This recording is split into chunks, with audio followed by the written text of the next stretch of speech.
Hey, friends and revolutionaries, that's right, it's time. It's time now. You've all been really patient. I really appreciate it. It's time to go ahead and knock out the questions from the Mark III. Give you guys some answers. Hope you enjoy them. I had fun answering them. Those are some great questions, everybody. What's going on here? What do we got going on here? Well, as I mentioned in my last video, I recently had to go ahead and replace my computer, which is now the second computer I've had to replace. And between the first and the second one now, I've lost several videos that I shot and never uploaded. I kind of intended them to be kind of backup videos just to time me over in case anything were to happen if I went on vacation or what have you.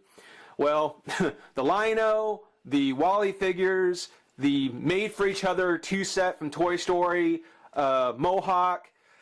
Sorry to say, these are figures that I did reviews on, that were on the older computers, and are now gone. Barring some type of technical miracle, chances are this is the only screen time these figures will get, which is a shame because some of them are actually really nice. Some that aren't, but yeah, won't get into it. Figured these are the things that for the review revolution will never be. And thought at least it would be good to kind of put them out there, you know, just to give them a little bit of screen time of some kind. Now, this also means, and I've been kind of about this, is that it's time to try out the Big Bamboo Irish Moss Peanut Drink. Remember this? The peanut drink. It's not a soda, because it does say shake well before opening, so it's, well, I hope it's not a soda. But we'll shake it up here. Hold it way back. And first off, it's got a very peanut smell. Oh yeah, it's got a nice roasted peanut smell to it. It's not bad. Let's see, well, show you what it looks like.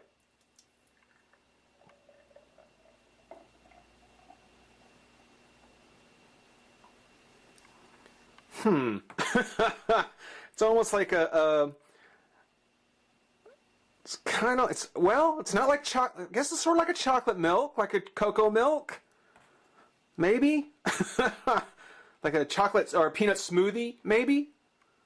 I don't know. Well, hey, this is the moment here. I don't know if I'm ready for this, but let's try it out.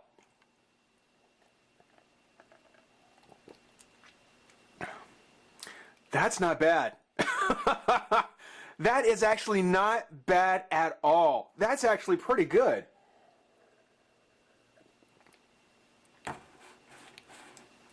Oh yeah.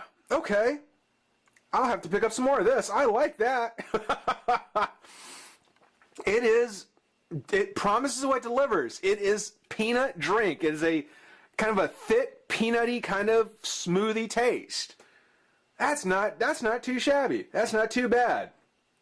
Yeah, if you find it, I mean, once you get over the idea, it's actually not too bad. But yeah, let's go ahead. Let's get to the questions. And the first question goes to the only person who actually sent me a video question, and that was the review spot. Now, the spot kind of asked, I think it was only supposed to be one question, but it kind of turned into two as far as the way I read it or watched it. His first question was, why doesn't Dennis Quaid get more love in Hollywood? Well, as far as the material goes for G.I. Joe, I think he did a fine job with the material he was given. As a matter of fact, I was very eager to see his character more in part 2. If they would do a sequel, I would love to see more of his character in a very active role. I probably liked him most of all the characters, actually. Also, I mean, admittedly, CG technology has come a long way in movies, but he was actually pretty good in Dragonheart, opposite the voice of Sean Connery. That was actually a pretty good movie. I've got the original and part 2, I think it was a Sci-Fi Channel original or whatever. I've got the double feature on it, and I still watch it. I think he did pretty good in Dragonheart. That's the one, Dragonheart. I think he was pretty good there too. And then, when you really go back in his acting career, I couldn't think of anybody who could really play along with Ringo Starr other than Dennis Quaid in Caveman. I mean, that was a great movie. He really showed off his acting props there. So, yeah, maybe more recently he hasn't had as much, but when you look at some of the stuff he's done, yeah, he's done very well with it. He really needs to have more stuff. I agree with you there. And his second question, which I think was the real question, was if I could talk to myself in the past, if I could, go and send messages to myself back in the past, what figure would I want myself to keep, to make sure to keep track of, to keep, so I still have today? And I think the answer to that, as of now, would have to be the vintage Masters of the Universe Sorceress figure. The Sorceress, I've always liked the Sorceress character. I think she's a very statuesque character. The old Mattel version was a little goofy, but with the classics one coming out not next month, well, maybe by next month, for January, those would be two figures I would love to have. The original vintage version along with the Masters Universe Classics version. I would love to have. That was a figure that I had, and it's just over time it just went into that magical place of nowhere. I don't know. It may yet still be with all my other Masters Universe vintage things packed away somewhere, but I can remember that was a figure that I had looked for in the past and never could find. And it's one of the ones I do wish I could tell myself to take care of, because I would really like to have had her now. So thank you to Review Spot for asking that one. Let's see here. Next was from Metal Viking. Metal Viking. The Metal Viking. You see, I can read these. Some of them. Are you a part of any site such as Toy Arc or Transformers World 2005? If not, have you thought about joining any of those type of sites? Well, when it comes to toy sites or anything like that, the only thing I'm really a member of is the He-Man.org site.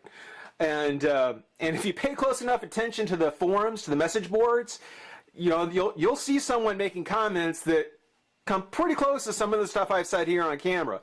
So yeah, you might be able to find me. You might be able to find me in the forums on He-Man.org. The other ones like Toy Arc and so forth, I'm signed up for it, but I'm not as active in as I would like to be. I would like to be more active in their forums and things like that, chat rooms, those type of things. But yeah, that is something that I'm in. This is He-Man.org. Let's see here. Next. Billy Blanco 519. Would you consider Harley Quinn from Arkham Asylum Series 1 the best figure to come out this year? Not sure she did come out this year. Wasn't she a 2010 release? Well, was it the best figure this year? Also, what are your thoughts on the Catwoman costume for Dark Knight Rises and/or costume for Superman in the new movie?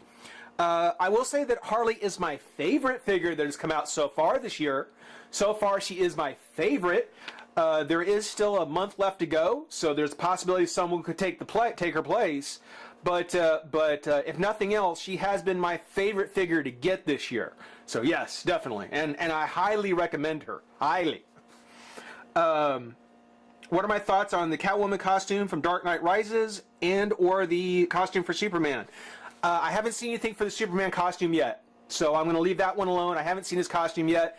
I do like the Superman for Catwoman, or the costume for Catwoman. I think that they're doing well with it. It's something where I know a lot of people don't like it, but it's something where when it comes to costumes, it's very easy to really mess things up. To just case in point, Green Lantern. I mean, that costume was just wrong. It was wrong. It was bad. It was just a bad idea. Catwoman. I mean, for what I've seen, I don't mind it. It definitely seems to harken back to the old Adam West Catwoman, but with a much more modern, kind of gritty look to it. And I think it'll work. I do think it'll work. I may be wrong. So far, I'm good with it. I'm also good with Bane. For anybody who's been having problems with the Bane costume, count me on the side of it's doing okay. We'll see how it unfolds in the movie, of course. But unlike Green Lantern, when I saw that costume, I knew that was just going downhill. For Catwoman and Bane for the new Batman Rises, I'm happy with them. I think they're pretty good. Next comes DJ Reviewer 142. Do you have any new Marvel Legends? No, I don't. Most of the Marvel Legends I have now are bits and pieces from other sets. And I'd love to be able to finish them, but they do tend to be a bit pricey now. They are getting to be on the more expensive side for the holes that I have. So I'd really like to get the... I had the chance to get the Warpath with Deadpool and the Hulk with Valkyrie, those last 2 packs that came out. I had a chance to get them earlier this year, and it just wasn't in my budget. And I would really like to catch up on them because I'd like to get back to more Marvel figures. I'm done with the Marvel Universe. I'm not buying any more of those. But it's something where I would like to get at least those 2 sets just to get back to some kind of Marvel figures. Marvel Select, possibly some more Marvel Select. I've been checking out a few of those, but yeah, I didn't get any of the newer Marvel Legends, and I really wish I had. Let's see. Shotogo, I would like to see a tour of your whole collection and have you talk about some of your all-time favorites and why. Okay. It's something where right now I have things kind of all over the place. You know, they're kind of scattered around. I do hope that throughout 2012 I can actually get some new bookcases. I can kind of spread things out a little bit. They're a little crowded, but it's something where, you know, once we get them spread out, you know, if I can, you know, kind of show them off and say entertaining things without completely boring you guys, yeah, I'd be willing to do it. I'd be willing to do it. Why not? Sure. I don't know when, but why not? Let's see here. 8. If you could only keep one figure, which would it be and why? Well, no surprise to anybody, I'm sure. I love the DC, well, not even DC Direct, just the Stephanie Brown Batgirl. She was probably one of the most realistic characters I'd run across. I mean, she was a perfectly conceived character, very well executed for what she was. I love those stories. I love those stories, and I love that character. So even though the Arkham Asylum Harley Quinn has been my favorite figure for this year, the Stephanie Brown Batgirl from Battle for the Cowl that came out last year, that's the one I would keep. That's the one that I would want, because I really would have liked to have seen Stephanie stick around. That was just so disappointing, so heartbreaking. M134 Maggot, I'm sure that means something else. What's your favorite comic book or graphic novel that is not Marvel or DC? And if you don't have one, I do. What is your favorite comic book or graphic novel based on a movie and why? Well, actually, if it's not Marvel or DC, then the next step is, of course, Image. Image Comics, and my favorite Image comic was The Max. The Max was my favorite Image comic when it came out because it was very surreal. You know, there was a fair bit of action. You know, he had his moments, but it was still a very mind-trippy kind of story. It wasn't hard to follow either, so, you know, you didn't have to really kind of twist your mind in knots to kind of get around what is going on. No, I mean, it actually was easy to follow, very well written, and it was just... And the art that went with the story was perfect. It was just all around a great comic series. And I think MTV with their Oddities series, I think they did a great job in translating it. So you can get it on Amazon now. I think you can watch it like on demand for Amazon. You can get the DVD as well, I think. I think they still sell it. But if you're interested in it, check that out. The Max. That was a flagship Image title when they first came out. And that was a really great story. I really love The Max. Let's see here. From Goliath Angelus. Wow, peanut butter drink. Or wow, liquid peanut butter. It's got a question mark on it, so I'll count it as a question. Yeah, go figure, man. Peanut butter in a glass. Why not? Tastes like a peanut smoothie. That's just really, really good. The next question is from Excelsior Productions, and I don't have time to get to it because this is a really great question. I'll read it to you guys just so you know what it's going to be, but I'm probably going to have to pick it up for part 2. He asks, have you played Arkham City, and if so, how do you feel about the ending? Well, I'll leave you with this before we move on to the second segment. No, I have not played Arkham Asylum or Arkham City yet. I haven't played it yet. I've got it, but I haven't played it yet. I have seen, a lot of the story, a lot of the cutscenes, some of the kind of the bigger moments that people have been talking about, and as far as the ending goes, well, I've got a kind of an interesting theory on that one. But you'll have to check in for part 2 to find out what. Guys, certainly hope you enjoy watching. Be back soon with part 2.